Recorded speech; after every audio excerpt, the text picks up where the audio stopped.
అందరికీ నమస్కారం అండి. ఈరోజు రాష్ట్రంలో ప్రధాన అంశం రైతుల్ని, అనేక సామాజిక వర్గాల్ని ఆందోళన గురి చేస్తున్నటువంటి అంశం ఏపీ ల్యాండ్ టైటిలింగ్ యాక్ట్ 2023.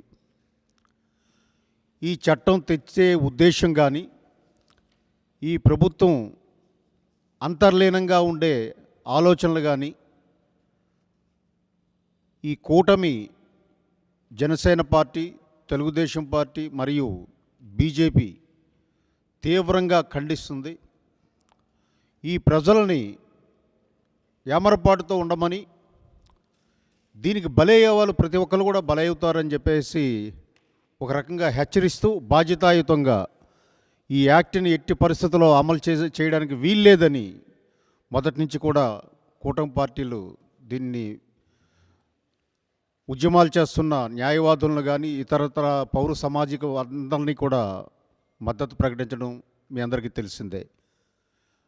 అయితే ఈ యాక్ట్ని తయారు చేసేటప్పుడే, అంటే ఈయన ఏప్రిల్ 22, 2021లో జగనన్న శాశ్వత భూ హక్కు స్కీమ్ అని ఒకటి తెచ్చి, తద్వారా ఈ రాష్ట్రంలో ల్యాండ్స్లో మిగులు భూములు ఎన్నున్నాయి వీటన్నిటినీ కూడా ఒక డేటా తీసుకొని దాన్ని వాళ్ళ స్వలాభానికి వాడుకుందామనే ఉద్దేశంతో ఈ యాక్ట్ని తయారు చేయడంలోనే ఆయన చట్ట నిపుణులు కానీ ఎవరిని సంప్రదించకుండా ఆశ్చర్యకరంగా రిటైర్డ్ తహసీల్దార్, వాళ్ళకు అనుకూలంగా ఉన్న తహసీల్దార్స్ నర్సరావుపేట నుంచి, పల్నాడు ఏరియా నుంచి ఎవరైతే వాళ్ళు అనుకూలంగా ఉంటారో వాళ్ళ చేత తయారు చేయించి, కేంద్రం 2 సార్లు రిజెక్ట్ చేసినప్పటికీ కూడా మళ్ళీ వాళ్ళ దురుద్దేశపూర్వకంగా కొన్ని ప్రావిజన్స్ పెట్టడం జరిగింది.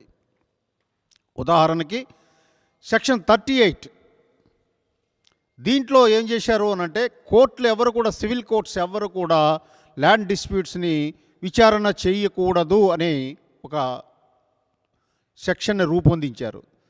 దీనివల్ల ఏమిటి అనంటే, ఈ చట్ట ప్రకారం ల్యాండ్ టైటిలింగ్ ఆఫీసర్ ఏర్పాటు చేయాలి, ల్యాండ్ టైటిలింగ్ అథారిటీని ఏర్పాటు చేయాలి, ల్యాండ్ టైటిలింగ్ అప్పెలేట్ ట్రిబ్యునల్స్ని అపాయింట్ చేయాలి. ఇందులో ఇది ఎంత లోపభూయిష్టంగా ఉందో అంటే, ల్యాండ్ టైటిలింగ్ ఆఫీసర్ ఒక ల్యాండ్ ఫలానా వాడిది అని చెప్పి డిక్లేర్ చేశాక, అతను టైటిలింగ్ రిజిస్టర్లో మెన్షన్ చేశాక 2 సంవత్సరాల లోపు కానీ దానికి అభ్యంతరాలు ఉన్న వాళ్ళ దృష్టికి తీసుకురాకపోతే ఇంకా అది చెల్లదు.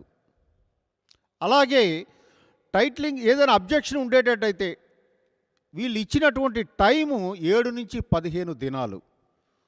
ఏదైనా ఒక order land titling officer pass చేస్తే ఆ ఆర్డర్ని ఎవరైతే దాన్ని వ్యతిరేకిస్తాడో అతని చేతికి రావడానికే 15 రోజుల కంటే ఎక్కువ టైం పడుతుంది. అంటే కావాలని దాని మీద ఫైట్ చేసే టైంని తగ్గించేశారు. ఇంకోటి సర్ప్రైజింగ్ ఏమిటి అనంటే, సెక్షన్ 16లో యాక్చువల్గా మోడల్ యాక్ట్, సెంట్రల్ గవర్నమెంట్ నీతి ఆయోగ్ వీళ్ళు సజెస్ట్ చేసింది ఏమిటి అనంటే, అప్పీల్ టు ది హైకోర్ట్ అని వాళ్ళు మోడల్ యాక్ట్లో పెడితే, ఎంత దుర్మార్గంగా వీళ్ళు అప్పీల్ అనే పదాన్ని తీసేసి రివిజన్ టు హైకోర్ట్ అని పెట్టడం జరిగింది.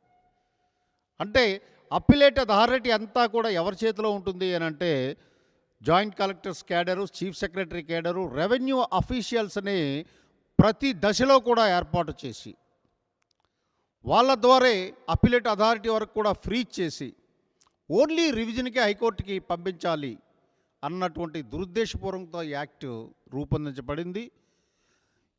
ఇది టోటల్గా డిఫర్ అవుతుంది కాంట్రాక్ట్ యాక్ట్స్ 1872 కానీ, ట్రాన్స్ఫర్ ఆఫ్ ప్రాపర్టీ 1872 కానీ, రిజిస్ట్రేషన్ యాక్ట్ 1909 కానీ, ఇవేవి కూడా పరిగణలోకి తీసుకోకుండా అగమేఘాల మీద హడావుడిగా ఈ యాక్ట్ని అమలు చేయాలని వీళ్ళు చేసిన ప్రయత్నాలకి రాష్ట్ర హైకోర్టు, ఏపీ బార్ కౌన్సిల్ వాళ్ళు పిటిషన్ వేయడంతో దాన్ని అమలు చేయడానికి వీల్లేదని చెప్పడం జరిగింది. తరువాతను రెవెన్యూ మినిస్టర్ ధర్మాన ప్రసాద్ గారు ఇచ్చేస్తూ అసలు సర్వే 4000 విలేజెస్ అయిందన్నారు. ఆ సర్వే ఎంత లోపభూయిష్టం